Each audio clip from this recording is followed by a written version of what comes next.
परमेश्वर से गीत गाते समय हमने इच्छा जाहिर की कि परमेश्वर हमारी आंखों को खोल ताकि हम तुझे देख सकें। बल्कि हमने इंडिविजुअली गाया तो प्रभु मेरी आंखों को खोल ताकि मैं तुझे देख सकूं। तो इस साल की शुरुआत इस रीति से करना बहुत अच्छा रहा है हमारा। मैं समझता हूँ कि हमारा थीम सॉन्ग रहेगा ये इस साल के लिए कि हर रोज़ हम परमेश्वर से इच्छा जाहिर करेंगे कि परमेश्वर मेरी आंखों को खोल ताकि मैं तुझे देख सकूं, तेरी सामर्थ को, तेरे प्यार को, तेरी करुणा को और तेरा स्वभाव, तू कैसा है, किस तरह का परमेश्वर है, ये मैं रोज़ देख नहीं पाऊँ, समझ नहीं पाऊँ। तो ये इच्छा इस साल रखना अच्छा रहेगा हमारे लिए। हम शुरू करते हैं यशायाह की पुस्तक में से उसका 41वां अध्याय। वहाँ से आज थोड़ा समय के लिए हम अध्ययन करेंगे। बहुत ज़्यादा समय मैं वचन से कुछ शेयर करना नहीं चाहूँगा, कम समय में कोशिश करूँगा बहुत सारी बातें आपको बताऊँ। हो सकता है कि मैं बहुत सारी बातें आज बताऊँ कम समय में, और आपको ये देखना है कि उनमें से कौन सी बात आपके लिए है, उसे उसे ग्रहण करना है, फिर उससे थामे रहना है पूरे साल। क्योंकि जो आज हम अध्ययन करने जा रहे हैं ये इस पूरे साल के लिए है, सिर्फ एक दिन के लिए नहीं, ये पूरा साल आपका काम आएगा। 41 आइज़ाया चैप्टर 41 और we going to read from verse 10। 10वां पद से हम पढ़ेंगे, बल्कि 10वां पद को ही फिलहाल पढ़ेंगे। आइज़ाया 41:10, यशायाह 41 का 10। मत डर क्योंकि मैं तेरे संग हूँ, इधर उधर मत ताक क्योंकि मैं तेरा परमेश्वर हूँ। मैं तुझे दृढ़ करूँगा और तेरी सहायता करूँगा। अपने धर्ममय दाहिने हाथ से मैं तुझे संभाले रहूँगा। 2022 में पहला दिन जब हम इकट्ठा हो रहे हैं, तो हमारा परमेश्वर प्रभु यीशु मसीह हमसे, इस पूरे झुंड से और एक एक जन से भी व्यक्तिगत तौर पर और पूरी मंडली से परमेश्वर कहता है कि सबसे पहले डरो मत, मत डर। कारण क्या है? परमेश्वर आपके और मेरे साथ है। ऐसा नहीं कि पिछले सालों में परमेश्वर नहीं था हमारे साथ, लेकिन इस साल परमेश्वर फिर कह रहा है कि डरो मत, मैं तेरा संग हूं। तो इसका मतलब मुझे ऐसा भी लगता है कि डरने के बहुत सारे कारण होंगे इस साल। मैं ये भविष्यवाणी नहीं कर रहा हूँ कि ऐसा बहुत सारे डरावनी बातें होंगी, लेकिन इस पद को पढ़ते हुए मुझे ये समझ आ रहा है कि इस साल डरने की बहुत सारी बातें हमारे सामने आके खड़ी हो सकती है, व्यक्तिगत तौर पर भी और पूरे देश में भी। लेकिन परमेश्वर की ओर से मेरे लिए और आपके लिए वायदा है, आश्वासन है, तसल्ली है कि मत डर क्योंकि मैं तेरे संग हूं। और मैं समझता हूं कि आज के दिन में इतना सुनना हमारे लिए काफ़ी है पूरे साल के लिए कि परमेश्वर ने शुरुआत में बताया कि मत डर, मैं तेरे संग हूँ। तो हर परिस्थिति का आप सामना कर सकेंगे, हर समस्या का सामना कर सकेंगे, और हर मुसीबत में आपको अगर ये याद रहे कि परमेश्वर ने शुरुआत में मुझसे कहा था, और ऐसा कह कि मैं मुसीबत को बुलावा नहीं दे रहा हूँ, मैं प्रॉब्लम्स को इनविटेशन नहीं दे रहा हूँ। मैं कह रहा हूँ कि हमें जब ऐसी परिस्थितियों में से निकलना पड़े, जब हमें परीक्षाओं में से निकलना पड़े, जब हमें समस्याओं का सामना करना पड़े, उस समय हमें ये याद रखना काफ़ी है कि उसने कहा है, परमेश्वर ने जो मुझे प्यार करता है, जो जिसको मेरी परवाह है, शुरुआत में मुझसे कहा था कि मत डर क्योंकि मैं तेरा संग हूँ। विचार कीजिए इस बात पे।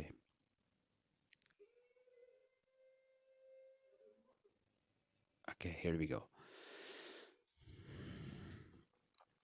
और दूसरी बात, सबसे पहले परमेश्वर ने कहा कि मत डर क्योंकि मैं तेरा संग हूँ, और मैंने कहा कि ये काफ़ी है। लेकिन परमेश्वर थोड़ा सा उदारता के साथ हमसे बात करता है। तो एक और बात परमेश्वर कहता है कि इधर उधर मत ताक। इधर उधर मत ताकने का मतलब क्या है? और कहीं से भी आपको सहायता नहीं मिलेगी, और कहीं से भी आपको हेल्प नहीं मिलेगी, और कोई भी आपकी सहायता नहीं कर सकेगा। और किसी भी जन पर या किसी भी बात पर भरोसा मत रखो, क्योंकि वहां से आपको धोखा मिलेगा। लेकिन परमेश्वर की ओर से आपको सहायता मिलेगी, क्योंकि मैं ही परमेश्वर हूं। ये बात परमेश्वर यीशु मसीह हमसे कहता है कि इधर उधर मत ताक, इधर उधर मत भाग मदद लेने के लिए या जवाब पाने के लिए, क्योंकि मैं ही हूं परमेश्वर, और कोई है ही नहीं। ईश्वर तो बहुत सारे हैं, लेकिन परमेश्वर एक ही है, और मैं वही वही हूँ, परमेश्वर कहता है, यीशु मसीह कहता है। इसलिए इधर उधर ताकने की ज़रूरत नहीं, इधर उधर जाने की, ढूंढने की ज़रूरत नहीं है कि मुझे सहायता कहाँ से मिलेगी। मुझे और आपको सहायता सिर्फ हमारे परमेश्वर, हमसे प्यार करने वाला, हमारी परवाह रखने वाला परमेश्वर की ओर से मिलेगी। और फिर वो क्या कहता है, जब तुम मेरी ओर देखोगे, जब मैं परमेश्वर की ओर देखूंगा, तो वो कहता है कि मैं तुम्हें दृढ़ करूंगा, मैं तुम्हें बल दूंगा, सामर्थ दूंगा। एक संडे पहले भी परमेश्वर ने हमसे इससे मिलता जुलता कुछ कहा था कि जो लोग थक जाते हैं, जो लोग श्रमित हो जाते हैं, उनसे परमेश्वर ने कहा कि मैं परमेश्वर थकता नहीं। लेकिन जब तुम थक जाते हो, श्रमित हो जाते हो, और बोझ के कारण जब गिर जाते हो, ठोकर खाते हो, तो उस समय मैं क्या करूंगा, परमेश्वर ने कहा कि मैं तुम्हें बल दूंगा, मैं तुम्हें सामर्थ दूंगा। और आज फिर परमेश्वर कहता है, हमसे क्या कहता है, कि मैं तुझे दृढ़ करूंगा और तेरी सहायता करूंगा। तो जब हम अपने आप को बलहीन पाते हैं ना, जब हम अपने आप को हम देखते ना कि हम कमज़ोर हैं, या इस जगह जगह में, इस बात में मैं कमज़ोरी है मुझ में, मैं नहीं कर पाता या मैं नहीं कर पाती, जो कि अक्सर हम बोलते हैं मुझसे नहीं होता। परमेश्वर क्या कहता है, मैं तुम्हें दृढ़ करूंगा, या मैं तुम्हें बल दूंगा, सामर्थ दूंगा और तेरी सहायता करूंगा। और आखिर में इतना कहना भी काफी था। जैसे मैं अक्सर कहता ना, परमेश्वर का एक वचन हमारे लिए काफी था, लेकिन परमेश्वर ने काफी सारे वचन बोले हमसे। बोला कि इधर उधर मत भागना, मैं तुम्हारी सहायता करूंगा, मैं तेरा परमेश्वर हूँ, मैं तुझे दृढ़ करूंगा और तेरी सहायता करूंगा, और अपने धर्ममय दाहिने हाथ से मैं तुझे संभाले रहूंगा। और इससे ज्यादा हमें क्या चाहिए?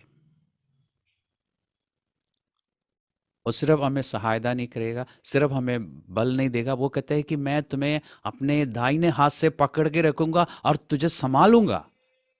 कब तक? जब तक हम जीवित है, अपने दाहिने हाथ से। दाहिने हाथ आप जानते हैं ना, दाहिना हाथ खुद बल को दर्शाता है, आशीष को दर्शाता है, जबकि बाएं हाथ जो है आपको मालूम है श्राप को दर्शाता है। लेकिन दाहिना हाथ जो है हमेशा आशीष और बल को दर्शाता है। और परमेश्वर कहता है कि उस हाथ से मैं तुम्हें संभालूंगा। ये हमारी समझ के लिए, क्योंकि हम ऐसा समझते हैं दुनिया में, दाहिने हाथ को अच्छा हाथ समझते हैं, दाहिने हाथ से हम खाना खाते हैं, ज़्यादातर काम हम दाहिने हाथ से करते हैं, जब किसी को कुछ देते हैं तो दाहिना हाथ से देते हैं। तो हमारी समझ के अनुसार परमेश्वर कहता है कि मैं अपना दाहिना हाथ बढ़ाऊंगा, और यानी कि तुम्हें एक बार या दो बार या साल में, महीने में एक बार करके 12 बार संभालूंगा, मैं संभाले रहूंगा, यानी 365 दिन। इस साल की बात बता रहा हूँ, अगले साल और भी करेगा परमेश्वर, इस साल। तो ये सुन के आपको कैसा लगता है? एक तसल्ली मिलती है, एक आश्वासन मिलता है ना, कि परमेश्वर मुझे संभाले रहेगा रहेगा, मुझे वो बल देगा, मुझे दृढ़ करेगा, और मुझे इधर उधर ताकने की और भागने की ज़रूरत नहीं है, और किसी जगह में से हेल्प ढूंढने की मुझे ज़रूरत नहीं होगी। वो मुझे संभाले रहेगा, वो मेरी सहायता करेगा। और मुझे ऐसा लगता है इस साल परमेश्वर हमसे, इस मंडली से, ओवरकमर्स हार्वेस्ट नेट से या ओवरकमर्स से, ये कह रहा है। तो हम इस बात का ध्यान रखेंगे इस पूरे साल इस बात को, इस बात पर ध्यान रखते हुए हम आगे बढ़ेंगे। और अपने जीवन को बिताएंगे। 31 तारीख को जब हम प्रार्थना कर रहे थे, हम में से कुछ लोग जो उस समय थे, आपको याद होगा, हम सब इकट्ठा मिलकर प्रार्थना कर रहे थे। तो प्रार्थना करते करते मैंने कुछ देखा और उसके अनुसार मैंने बोला कि परमेश्वर, सब लोग अपने जीवन में जो बाधा है, जो हर्डल्स हैं, जो उनके उनके जीवन में जिन क्षेत्रों में वो रुकावट महसूस करते हैं, जिसकी वजह से वो आगे को नहीं बढ़ पाते, इस साल सभी लोग उसको पार करके जाएंगे, छलांग लगा के। आपने हर्डल्स देखा हो ना, हर्डल रेस देखा होगा, जिसमें सामने कुछ रखा होता है और उसको उसके ऊपर से कूद के जाना होता है, छलांग लगा के जाना होता है, आगे बढ़ना होता है। और मैंने देखा विश्वासियों को, कि हमारे ही चर्च के विश्वासियों को ऐसे करते हुए, लेकिन कुछ लोग वहां पे आके रुक गए थे। और फिर मैंने प्रार्थना में कहा कि नहीं परमेश्वर, सारे जाएंगे, कोई भी नहीं, कोई भी इस पार नहीं रहेगा। अपनी समस्याओं के कारण, अपनी अपनी अपने जीवन के पीछे की बातों के कारण नहीं रहेगा, सब पार कर जाएंगे। मैंने ये प्रार्थना की और तब मुझे ये समझ मिली कि परमेश्वर, तब मुझे समझ नहीं मिली, आज उसके बाद मुझे ये पद पढ़ने के बाद समझ मिली कि परमेश्वर कह रहा है कि मैं खुद बल दूंगा, मैं दृढ़ करूंगा। और जब परमेश्वर मुझे बल देगा, परमेश्वर मुझे दृढ़ करेगा, जब वो अपने अपने दाहिने हाथ से मुझे संभाला रहेगा, तो मैं पार कर सकता हूं। तो इस साल ध्यान रखिए, जो लोग पीछे रह गए हैं और जिनको ऐसा लगता है कि मेरे जीवन में ये सारी प्रॉब्लम्स है और इसकी वजह से मैं आगे नहीं बढ़ पा रहा हूँ, चाहे वो किसी भी प्रकार की प्रॉब्लम या समस्या या रुकावट ना हो, आप पार कर सकते आप पार कर जाएंगे। ये नहीं कि आप पार कर सकते हैं, आप करेंगे। क्यों करेंगे? क्योंकि आपका परमेश्वर पर्सनली बात कर रहा है, व्यक्तिगत तौर पर बात कर रहा है। आपका परमेश्वर, मेरा परमेश्वर मुझे जहां पर पार करने की जरूरत है। और बहुत साल पहले परमेश्वर ने हमारे इस ग्रुप को, इस मंडली को जो नाम दिया, उसमें है ओवरकमर्स। ओवरकमर्स का मतलब क्या है? जो लांग कर पार करता है, जो जो छलांग ला के पार करता है, रुकावटों को ऊपर उठ के आता है, वो परमेश्वर की सहायता से। तो हम ओवरकमर्स है, यानी हिंदी में हम कह सकते हैं कि हम जयवंत हैं। या अगर आपको ग्राफिकली कहना है तो आप ये कह सकते हैं कि हम छलांग लगा के पार करने वाले हैं। हम उस घोड़े के समान नहीं जो पानी के पास आके या नहर के पास आके सिर हिलाता है कि नहीं, नहीं पार कर सकता, नहीं पार कर सकता, नहीं, मैं नहीं छलांग लाऊंगा। वो नहीं, आपने मूवीज में देखा होगा घोड़ों को, क्योंकि यही मैंने देखा था विजन में। लेकिन हम ऐसा नहीं है, हम ऐसा है कि हम छलांग लगाएंगे, पार कर जाएंगे, पीछे की बातों को हम छोड़ेंगे। बुधवार के दिन में जब हम अध्ययन करते हैं फिलिपियों की पत्री में, पिछली बार हमने देखा था ना कि पौलुस कहता है कि मैं पीछे की बातों को, 3:13 में लिखा है, मैं पीछे की बातों को छोड़ देता हूँ, उसको भूल जाता हूँ। तो हम इस बात को लेकर नहीं बैठेंगे कि इतने सालों में हम क्या नहीं कर पाए, अपने बिजनेस में, अपने करियर में, अपने पढ़ाई में, या अपने आत्मिक जीवन में क्या हम नहीं कर पाए, उसको लेके नहीं बैठेंगे। हम उन चीज़ों को पीछे छोड़ देंगे और आगे की ओर देखेंगे कि अब हमें क्या करना चाहिए। और एक एक रुकावट, एक एक बाधा को हम छलांग लगाते हुए पार करेंगे और अपने मंजिल तक पहुंचेंगे। इस साल जो कुछ हमें करना चाहिए, जो कुछ परमेश्वर की ओर से निर्धारित है, उन सब कामों को हम कर पाएंगे। क्यों कर पाएंगे? क्योंकि परमेश्वर कहता है कि मैं तुम्हारा तेरे संग रह के तुझे दृढ़ करूंगा, यानी तुझे बल दूंगा और अपने दाहिने हाथ से तुम्हें संभाले रहूंगा। और क्या चाहिए हमें? मुझे ऐसा लगता है कि इस साल के लिए परमेश्वर आश्वास का वचन दे रहा है। और जो लोग मैंने देखा ना पार नहीं कर पा रहे थे, उनके पास मैंने देखा एक्स्ट्रा बैगेजेस थे, एक्स्ट्रा लगेज, जिसकी उनको जरूरत नहीं थी। लेकिन फिर क्या हुआ कि जब परमेश्वर ने उनको बल दिया, वो एक एक बैग जो है नीचे को गिरा। उनको समझ आया कि हमें इसकी ज़रूरत नहीं है। तो पीछे की बहुत सारी बातें हैं जिसकी हमें ज़रूरत नहीं है। आप बेकार में लेके बोझ लिए हुए आप आगे को बढ़ रहे हैं, और आप क्या है, छलांग लगाने की कोशिश कर रहे हैं, लेकिन आप ऊपर को उठ नहीं पा रहे हैं क्योंकि वो जो है आपको नीचे को खींच रहे हैं। लेकिन आपको समझ आ रहा है धीरे धीरे कि हमें इन चीज़ों की ज़रूरत नहीं है। आपने पीछे छोड़ दिया, पीछे की बातों को छोड़ दिया और आगे को बढ़ रहे हैं। इसलिए मैंने उस दिन प्रार्थना में ये बोला, और मेरी प्रार्थना ये रहेगी कि एक एक जन जो OHN से जुड़ा हुआ है इस साल अपनी पुरानी चीज़ों को पीछे छोड़ना सीखेगा और छलांग लगा के आगे को उन रुकावटों को, उन हर्डल्स को ओवरकम करके आगे को जाएगा। प्रेज़ द लॉर्ड, परमेश्वर की तारीफ हो। और इस साल हम ऐसा देखेंगे, एक्स्ट्रा बैग्स हम पीछे छोड़ेंगे। हालेलुया। और एक बात मैं बताना चाहता हूँ, मैं परमेश्वर के एक जन से सुना है, मेरा मेरा मेरा अपना स्टेटमेंट नहीं है, लेकिन मुझे वो स्टेटमेंट बार बार बताना अच्छा लगता है क्योंकि उस इसमें इसमें काफ़ी गहराई है। परमेश्वर का वो खादिम कहता है कि परमेश्वर की बातों को मानो और उसके बाद जो नतीजा आएगा वो परमेश्वर के हाथ में छोड़ दो, वो उसको संभालने दो। आपका काम है परमेश्वर की बातों को मानना। परमेश्वर की बातों को मानने से क्या होगा उसकी आप चिंता मत करो, वो परमेश्वर के हाथ में छोड़ दो। Obey God and leave the consequences to him.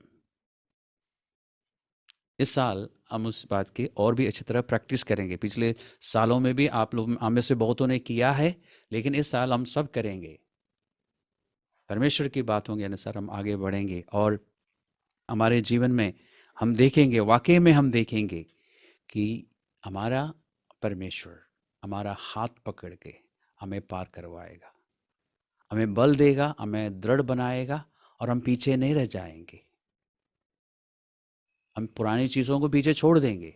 आपको याद होगा यीशु मसीह ने जब चेलों को जब प्रचार करते करते लोगों को सुसमाचार बताया परमेश्वर के राज्य के विषय में, तो लोगों को सिर्फ विश्वास करने के लिए नहीं कहा था। प्रभु ने कहा था कि मेरे पीछे हो लो, प्रभु के पीछे पीछे चलने के लिए कहा था। मत्ती के किसी भी सुसमाचार में जाके पढ़िए, मत्ती के 4 अध्याय में यीशु मसीह ने जब पतरस और अंद्रयास को बुलाया, कहते मेरे पीछे हो लो।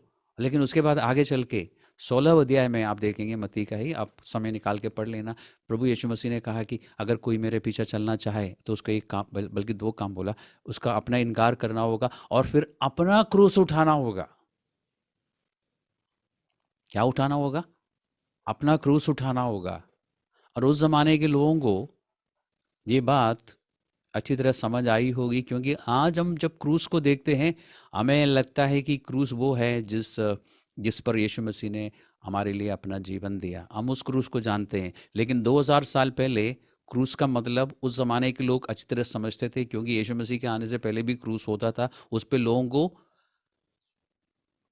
को मृत्यु की दंड दी जाती थी।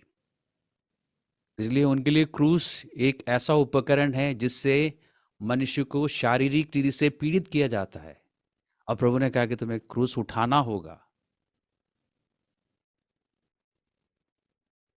यानी मेरे पीछे जब तुम चलना शुरू करोगे तो शारीरिक और मानसिक रीति से तुम पर सताव आ सकता है, उसका सामना करना होगा। उस पर भी हम जयवंत होंगे। अगर यीशु मसीह के पीछे चलने के कारण आपको मानसिक और शारीरिक रीति से प्रेशर में से, दबाव में से निकलना पड़ रहा है, तो चिंता मत करिए, परमेश्वर वहाँ पर भी आपको जयवंत बनाएगा। वहाँ पर भी वो अपने हाथ से आपको उठा के पार करवाएगा। आपको परेशान होने की ज़रूरत नहीं। और क्रूस एक और बात को भी दर्शाता है कि वो क्या बात है? मृत्यु। किस चीज़ की मृत्यु? आपको मरने की ज़रूरत नहीं, क्योंकि आपके लिए और मेरे लिए यीशु मसीह ने क्रूस पर अपना जीवन दिया। फिर कौन सी मृत्यु की बात है हमारे लिए? कि हमारा पुराना मनुष्यत्व, जीवन की पुरानी बातें, उसको मरा हुआ समझकर आज से हम फिर से आगे बढ़ने की कोशिश करेंगे।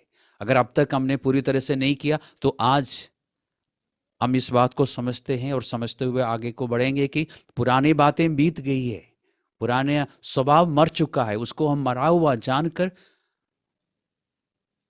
प्रभु ने कहा ना कि मैं अपने दाहिने हाथ से तुम्हें संभाला रहूंगा। एक बात इस पर मैं बताना चाहूँगा, ये सुन के अच्छा लगता ना, तो मुझे तो कुछ करने की ज़रूरत नहीं, क्योंकि प्रभु ने कहा कि मैं तुम्हें बल दूंगा, उसमें तो मुझे कुछ करने की ज़रूरत नहीं। मैं तुम्हें दाहिने हाथ से संभाले रहूंगा, उसके लिए मुझे कुछ करना होगा। सोचिए, विचार कीजिए, मुझे हाथ तो देना पड़ेगा ना। जब प्रभु ऊपर से हाथ ऐसा करेगा तो मैं कहूँगा नहीं जी, मैं ऐसा रहूँगा तो फिर प्रभु कैसे मुझे अपने दाहिना हाथ बढ़ा के संभालेगा। इसलिए जब प्रभु हाथ नीचे को करेंगे ना ऐसे, तो मुझे थोड़ा सा ऊपर को दिखाना पड़ेगा, हाँ प्रभु मैं तैयार हूँ तेरे संग पार करने के लिए। तो हमें इतना करना हमारे लिए इतना करना काफ़ी है। बाकी जो प्रभु करता ना उसको अनुग्रह बोलते हैं, और हम जो हाथ ऊपर को करते ना उसको कहते हैं कि अपने आप को दीन बनाना। अब आपको सब स्क्रिप्चर समझ आ रहा है ना? परमेश्वर हमारी आंखों को खोल रहा है। हम थोड़ा सा हाथ ऊपर करेंगे, प्रभु मुझे हेल्प चाहिए, इतना देना, इतना दिखाना काफ़ी है, प्रभु ऊपर से उठा लेगा और पार करवाएगा। तो इतना बढ़ाने की कोशिश करना हमेशा कि परमेश्वर मुझे हेल्प चाहिए, इतना मानना, इतना मन से मानना काफ़ी है कि परमेश्वर मुझसे नहीं हो रहा है, मुझे हेल्प चाहिए, वो हेल्प देगा। और ये इस साल हम ऐसा करेंगे, डेली ऐसा करेंगे। प्रॉब्लम्स आ सकती है, मैं बुला नहीं रहा हूँ, आ सकती है, डरावनी बातें हमारे जीवन में हो सकती है, पूरे देश में हो सकती है, लेकिन हम नहीं डरेंगे। क्यों नहीं डरेंगे? क्योंकि वो हमारे संग है। वो कहता है कि मैं तुम्हारे संग रह के तुम्हें दृढ़ दृढ़ करूंगा, तुम्हें बल दूंगा, और फिर अपने दाहिने हाथ से तुम्हें संभाले रहूंगा। Praise the Lord, hallelujah, hallelujah. तो हमारे लिए ये साल जो है छलांग मार के पार करने वाला साल होगा। तो 2022 कैसे होगा? छलांग मारेंगे हम बार बार, हर एक हर्डल के ऊपर से हम छलांग मारते हुए जाएंगे। क्यों कर सकेंगे? क्योंकि वो हमें बल देगा, और हम वाकई में देखेंगे कि हम ओवरकमर्स हैं, हम जयवंत हैं। हमें जो ये जो नाम 2007 में परमेश्वर ने दिया था, ओवरकमर्स, इस साल हम अच्छी तरह देखेंगे कि वाकई में हम सब ओवरकमर्स हैं। और फिर क्योंकि हम ओवरकम कर रहे हैं, क्योंकि हम जयवंत बन रहे हैं, क्योंकि हम समस्याओं को ऊपर उठ के उसको पार कर रहे हैं, हमें उसका फल मिलेगा। ये कटनी का साल होगा हमारे लिए, हार्वेस्टिंग टाइम, ओवरकमर्स हार्वेस्ट। इस साल हम फिर अच्छी तरह से ओवरकम करेंगे, यानी समस्याओं का को पार करेंगे और फल देखेंगे। जो कुछ हमने पिछले सालों में बोया है उसका भी इस साल ये मुझे नहीं मिला, ये रीना को मिला है, तो रीना किसी दिन और बताएंगे इस बारे में कि ये कटनी का साल है हमारे लिए। This is the year of harvest. पूरी मसीह एक के लिए है या नहीं मुझे नहीं मालूम, लेकिन हमारे लिए है। ओवरकमर्स ओएचएन के लिए है, ओएचएन से जुड़ा हुआ एक एक विश्वासी के लिए है। ये हार्वेस्टिंग का साल है, यानी कटनी का साल है। जो कुछ हमने काम किया है इन पिछले सालों में, जिसका फल अगर हमें अभी तक नहीं दिखाई दिया हो, आपने बहुतों को सुसमाचार सुनाया लेकिन अभी तक कुछ रिजल्ट नहीं दिखाई दिया, तो इस साल दिखाई देगा। और इस तरह वचन के अनुसार आपने बहुत कुछ किया लेकिन कोई खास रिजल्ट नहीं दिखाई दिया, तो इस साल आप देखेंगे। और इसमें एक छोटी सी बात और भी है, आपसे जो गलतियां हुई है या जो गलत काम आपने की है, उसका भी कटनी का समय है। इसलिए प्रभु से सहायता मांगिए ताकि आप उन गलतियों को पहचान सके, उसको प्रभु के सामने अंगीकार सके और पीछे की बातों को पीछे छोड़ सके, ताकि उसका फल आपको काटने की ज़रूरत नहीं होगी। तो ये साल हमारे लिए कैसा साल रहेगा?